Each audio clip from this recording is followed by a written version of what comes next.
Hey, what's up guys, Sir Emanon here, and welcome back to another duel commentary on the channel today.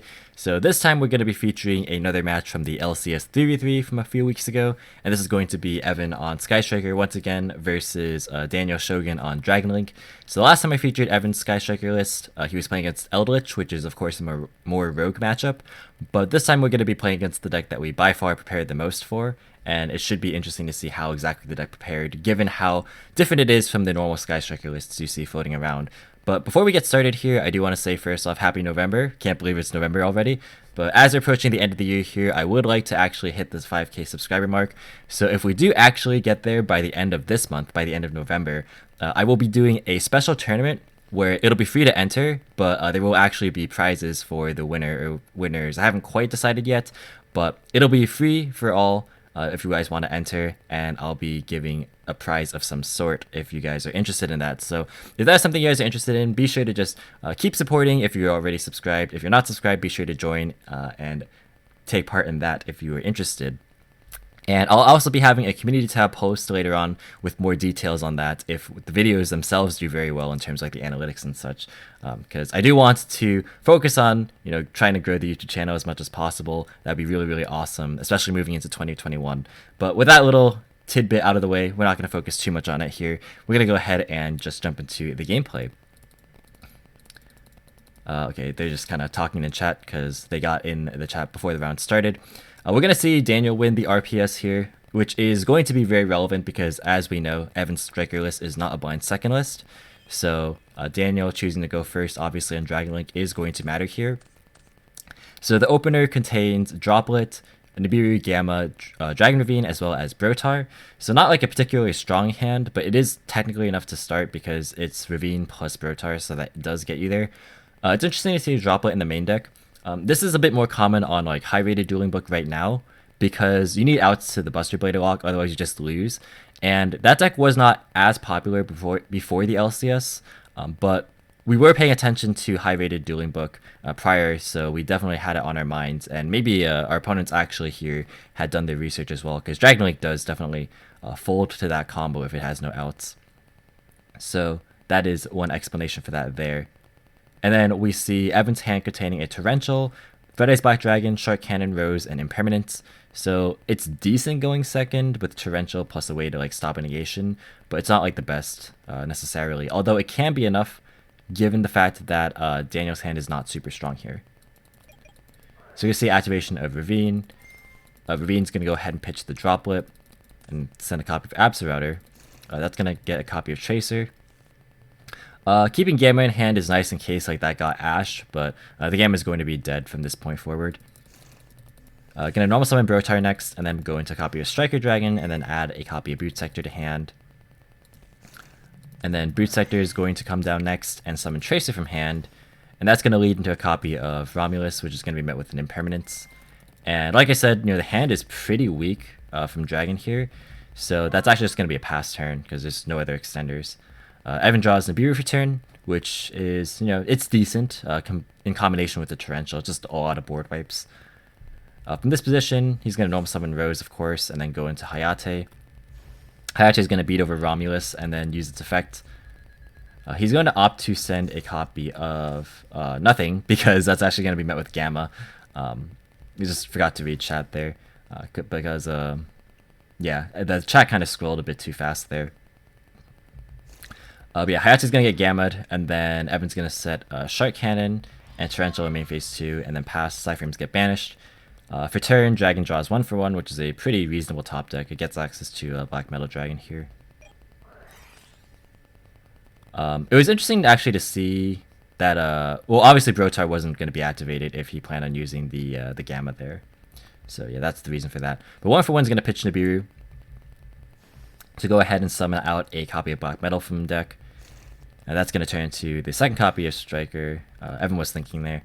But it's going to go into Striker. Then Striker is going to go ahead and add a copy of Red MD. Banish the Striker, summon Red MD. And then Red MD effect is going to bring back Tracer. He's holding on to Torrential just to get more value out of it.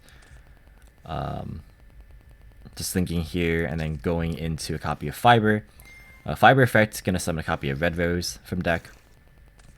And then turn that into Link Cross. Link Cross is going to summon out 2 level 1 tokens. And then here's where he's going to Torrential, because obviously there is a chance of making Herald. It's not a high chance, but it could happen. So yeah, it's going to be a pass there. It's better to be safe, because you know that there's just no other extension. Evan drew a copy of Widow Anchor, and he's just going to set it. For turn, Daniel draws a copy of Recharger. He's not going to be on the 3rd Striker, otherwise you could just go for the Striker, Red MD with Recharger stuff. So he's going to pass. Evan picks up a Rose, which is a very good draw. He's going to normal it, and then go into Hayate. He knows he doesn't have to play around Gamma this time, because the side frames are banished, or Driver's banished more specifically. So Hayate going to beat him for 15, and then it's going to send a copy of Ready to Grave. Main phase 2, going to go ahead and go into Shizuku, and then add a copy of Hornet Drones at end phase. And then just pass. From here he feels pretty safe, because he has Shark Cannon, Widow, and Nibiru. Versus like very few cards on Dragon's side. Draw a copy of Droplet for turn, not very good at this particular game state. Boots Graveyard Device is going to be activated, and that's going to be met with the Shark Cannon. There is only the Singular Tracer in grave, so that's going to be banished. And then Daniel's going to admit defeat there. There was never really good opportunity for him to use Brotar, because the first time he wanted to use Gamma, and the second time he had no cards in hand for Brotar to actually really do anything. So yeah, going into game 2 here, we're going to see Daniel force Evan to go first, which is actually pretty good for Evan, provided... It depends on how the siding patterns went, but Evan's playing blind first anyways. But we see the hand for Striker is Red Ice Fusion, Nibiru, Mystic Mine, and there could be only one, as well as Gamma. So it's basically like what the deck is designed to do, right? It's Dragoon plus Floodgates, and just try and set on it. And then Daniel's hand contains a copy of 1-for-1, Quick Launch, Harpy's Feather Duster, a Chaos Dragon Levianeer, as well as Gamma Seal. So a Gamma Seal, incidentally, is good against Striker, also good against just any of the Buster Lock stuff. Or not Buster Lock, sorry. Well, I guess it actually is good against that too. But it's also good against the extra deck Buster Lock. It's kind of confusing to prefer to like the Buster Blader Lock as well as the Dragon Buster Destruction Sword Lock. They're like both the Buster Blader cards, but funnily enough, pure Buster Blader doesn't typically run the Dragon Buster Destruction Sword, which I find to be interesting. But yeah, I guess this is like also very good against Striker and Dragoon. So wide coverage here from the side deck. We're going to see Red Ice Fusion, of course, come down to summon out a copy of Dragoon by sending the materials, and then set a copy of There Can Be Only One and pass turn. Picks up a copy of Gamma. Dragon is going to just Kaiju and then use Harpy's Feather Duster. So yeah, the 2 cards to answer the 2 threats, which is pretty unfortunate for Evan. He does have Nibiru still, but it's going to be tough because his hand is pretty powerful. So 1-for-1 is going to discard the Levianeer, or send the Levianeer, doesn't discard, to summon out Black Metal from deck. And then Black Metal is going to turn into a copy of Striker Dragon, and then Striker is going to, as well as Black Metal, add a copy of Boot Sector and Red MD. Pretty standard stuff. Going to go ahead and banish, summon Red MD. Red MD is going to bring back a copy of the Black Metal Dragon. Going to go into a copy of Romulus here. And then Romulus effect is going to add a copy of the Divine Lance. Pretty standard, very standard combo here. The Divine Lance equip the Phalanx, and then Phalanx unequip itself. Go into Link Cross. Link Cross summon out 2 level 1 tokens. And then he's going to go into a copy of Marcher next. Marcher bring back the Phalanx. And then Evan's going to drop Nibiru here, because he can't get hit by Herald. Token's going to be summoned in the middle in defense, and then activate Quick Launch as a follow-up, so that's going to go into Fiber. And he's going to go Fiber effect, summon a copy of Red Rose from deck. Red Rose is going to go into another copy of Striker. He's going to use Striker to add back Tracer, and then Boot Sector back the Tracer. And then Tracer target the Boot Sector, and then go into the Guard Dragon stuff. So summon out LP as well as Pisty. LP going to bring out a copy of Safer. He's going to then go into Borosaur Dragon, and then he's going to Safer, bring back Levianeer. And he's going to Levianeer 3 monsters, Lights and Darks. And he's going to clear the Nibiru token, but then he goes and actually uses the Pisty effect. And then Evan actually has Gamma Live now. So he's going to use the Gamma on the Pisty just so he can have blockers. And notice the very last card in his hand here. Battle phase, he's actually just gonna not attack over the monsters and just pass. For turn, Evan draws another Red Ice Fusion, which is of course dead here. But he's going to just sit on mine and pass. So you're gonna see some interesting gameplay right now. Very interactive. Draw a copy of Lightning Storm, pass. Draw a Torrential, set it, pass. Draw a Gamma Seal. Now this is actually going to be interesting here. Daniel's going to opt to actually tribute set the Gamma Seal and pass. He could have actually used Lightning Storm there, but he didn't have a play, so he's going to wait in it. Evan draws Afterburn for turn, he passes, and now Daniel draws a copy of Rocket Synchron. I don't remember when he decides to use the Lightning Storm, but he does do it eventually. He does it right now. Okay, so he's going to Lightning Storm away the Mystic Mine and the Torrential. And then flip summon the Gamma Seal, and then normal summon Synchron. Synchron effect is going to bring back a copy of the Levianeer. That locks him into Darks from the extra deck, so he's going to attack for 22. And he's going to pass. Evan draws Nibiru for turn. Evan's going to Afterburner away the Levianeer just to get like the bigger dragon off the board. And then pass. Daniel's going to draw a copy of Wyver Burster. So this is going to be for sure the end of the game here. Unless if he plays it to Nibiru. He's going to banish for Wyver Burster and then link off the Wyver Burster and the Synchron into a copy of Union Carrier. Wyver Burster is going to add Clap Serpent. And then you can also use Union Carrier to attack boost.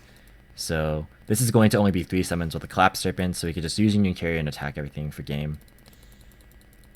He's going to use Union Carrier to equip Rotar, and that's going to be 22 plus 18, which is 4k, 5k, and then the extra 1,000 from Union Carrier, 6k, so this is game. So game without having to play into Nibiru. So that was an interesting game too. Trivia said Gamma Seal plus Lightning Storm for the win, right? We're going to see game 3, Evan chooses to go first. And then his opener contains a copy of Impermanence, Ray. There can be Nibiru as well as a Widow Anchor, so it's decent because there can be is a pretty strong floodgate, provided of course there is no Feather Duster again. And got Ray set up, so pretty nice for the engine. Normal summon Ray, link it to a copy of Shizuku, and then go for a set copy of There Can Be Only One, and then pass with a Shizuku adding a copy of Hornet Drones. Now for turn, Daniel is going to draw a copy of Ravine. I didn't go over his hand, but it's Ravine double droplet, the Gamma Seal as you can see, which comes down. The Levianeer as well as Red MD. So it's actually good enough to combo because of the Ravine. Yeah, we're going to see the Gamma Seal, which fortunately, Evan actually chose to hold his cards to not lose super hard to Lightning Storm or to Feather Duster, both of which were seen last game. So he chose to only set There Can Be Only One, and then pass on like Nibiru just as a contingency. Ravine going to pitch Droplet. I kept it in because of Dragoon, because we saw Dragoon in game 2. Just more outs to it. And then going to send Apps Router. Router's going to search a copy of Tracer. And normal summon Tracer, and then go into a copy of Striker Dragon. Striker is going to add a copy of Boot Sector to hand. And then banish it to summon a copy of Red MD. Red MD going to bring back the copy of Tracer. And then here, Evan decides to flip up There Can Be Only One. He didn't do it previously on the Red MD just to see how the response, or what the response would be in terms of like if he would use Tracer. But he chooses to opt to chain the Tracer to get a copy of Recharger, and then the Tracer dies so that There Can Be. Which is pretty smart on Dragon's part, because ideally, probably the case would have been to have like Red MD beat over the Gamma Seal so that drones could be used. But also in this case, it's not that bad because then you don't really get locked up by your own There Can Be Only One, since the Striker engine's not really that alive right now. So it's not too bad in this case. Yeah, Dano chose to set Droplet and pass. Evan draws another copy of There Can Be Only One, so not very helpful there. He's going to attack with Gamma Seal into the Recharger, set Impermanence, and pass. He knows Lightning Storm is off now. So granted, he could just set Boot Sector, which we do know about. At this point, we're kind of just talking in chat because both of our other matchups finished. So all 3 of us were kind of just talking over this game. So Ravine going to go ahead and pitch a copy of Red Rose and send Safer. And as soon as he sent Safer, we were thinking, okay, he's going to go for like sending Levy next turn. But he already had the Levy, so he could have gone for the play this turn. But he chooses just to pass. Probably because there's not really good follow-up play, which is reasonable. Evan draws a copy of Impermanence for turn, another copy of it. I'm just going to go ahead and attack with Gamma Seal. And then pass turn, and then for turn, Daniel draws a copy of Chaos Space. So there's an interesting play that we were kind of like scratching our heads over a little bit because we weren't quite sure what the intention was.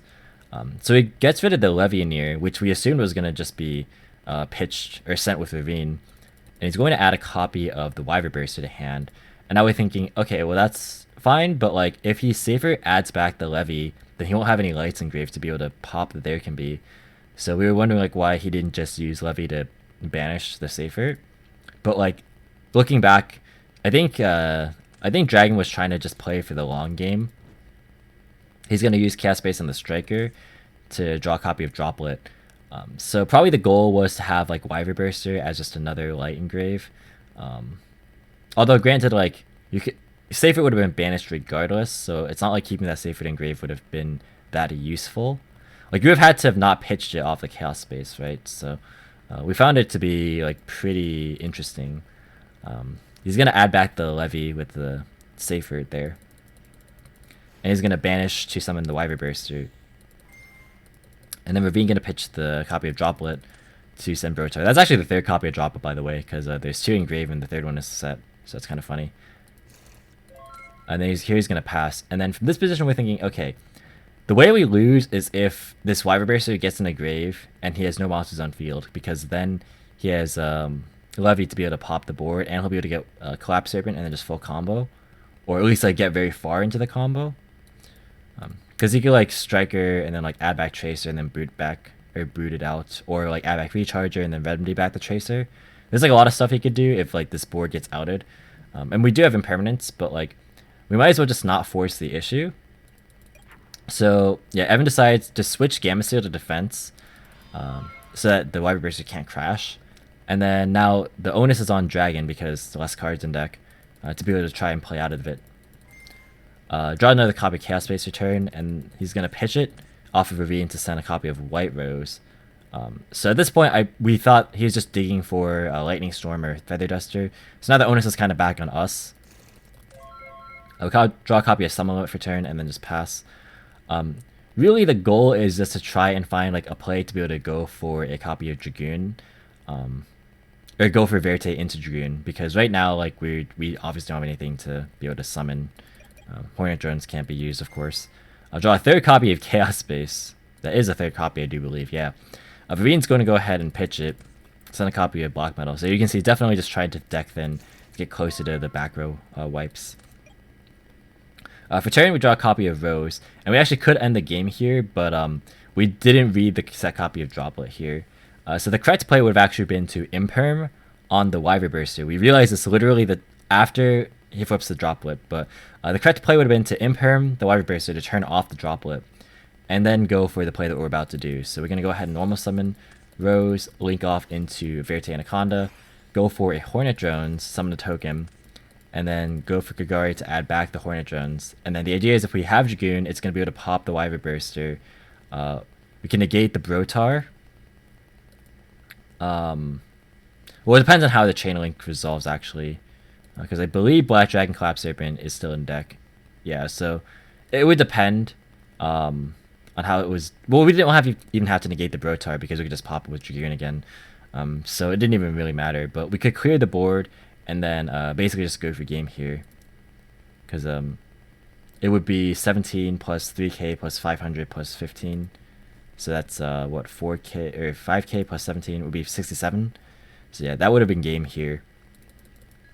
But we actually get hit with the Droplet, which gets the Wyver Burster into the grave, and gets Collapse Serpent back to hand, and prevents Dragoon from hitting the board. So that's like a big swing, because now like the floodgates are kind of open, and we left ourselves in a very vulnerable position, right?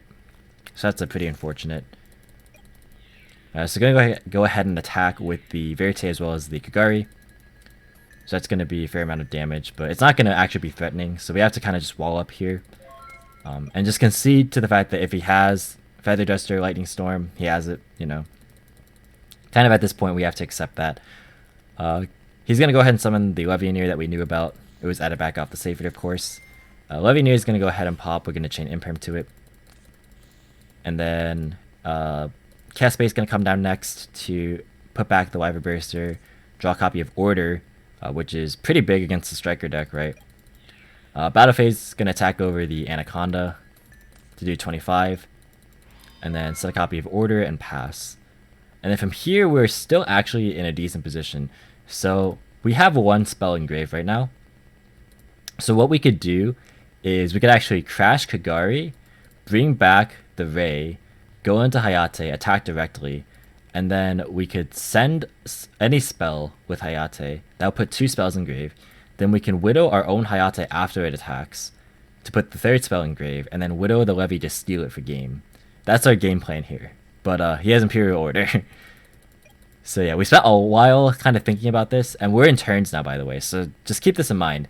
This is turn 0. The way the LCS did it is that when time was called, the turn player is going to be turn 0, and then they're going to do turns 1, 2, 3. So yeah, that's a bit different from the end of phase, of course, that we all have come to know and love. But we're going to go battle phase, crash the Kagari. We're going to take 14, and we're going to use Ray Effect Engrave, tag out the Ray, go into Hayate. Hayate attack directly, like we said. We're going to go ahead and use it to send a copy of Afterburner just as a random spell. Then in battle phase, we're going to use Widow on our own Hayate. And then we're going to use the second Widow, because now we have 3 spells engraved, to target the Levianeer. But that, of course, gets smacked by the Order, so now we're like in big trouble. And here we're thinking, like, does chaining drones here do anything? And the answer, honestly, is not really, besides, like, walling up. So we decided just to let it go. We set summon limit, and then we pass. We want to leave, like, 1 zone vacant, just in case. And he draws a copy of Lightning Storm. He has a lot of spells in his own hand. And he has to pay for orders. So we're thinking, okay, hopefully we can just stall out just based on how time is going. So this is turn 1 of time. Alright, so he's going to go ahead and go to battle phase and go Levianeer, attack Hayate, deal 1500, and then activate Ray. And we're going to bring Ray back. And he's going to set Lightning Storm, and then set World Legacy Guard Dragon and pass.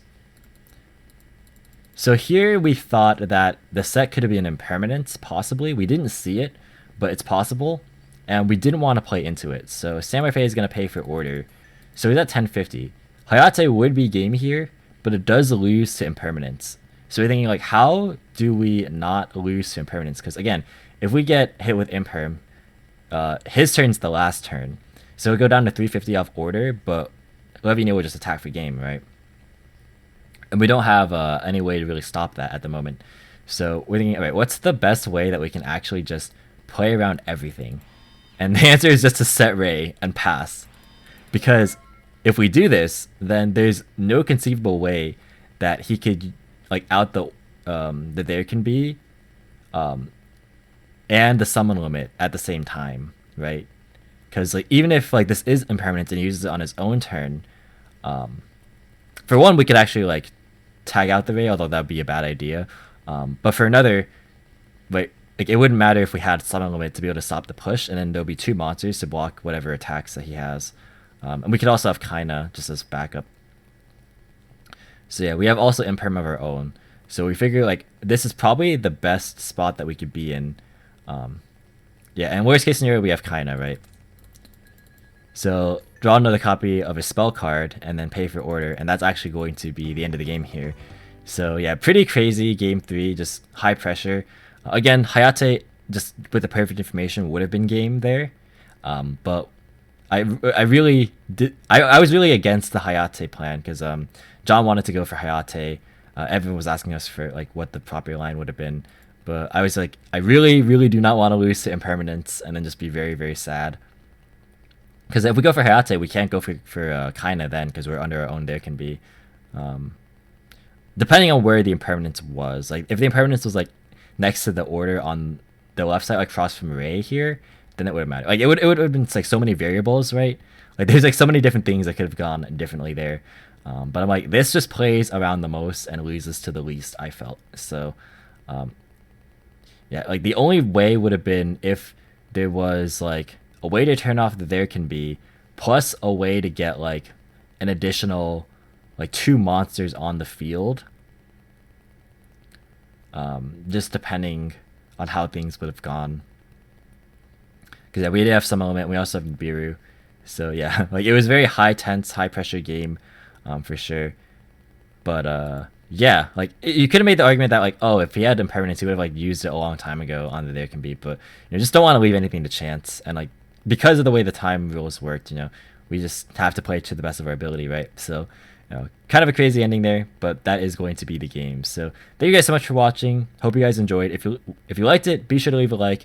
Leave any thoughts or feedback in the comment section down below. Feel free to subscribe for more informative and competitive Yu-Gi-Oh content. If you want to, you can follow me on Discord, Twitter, or Twitch. All the links in the description as always. And until next time, catch you in the next video. See you guys.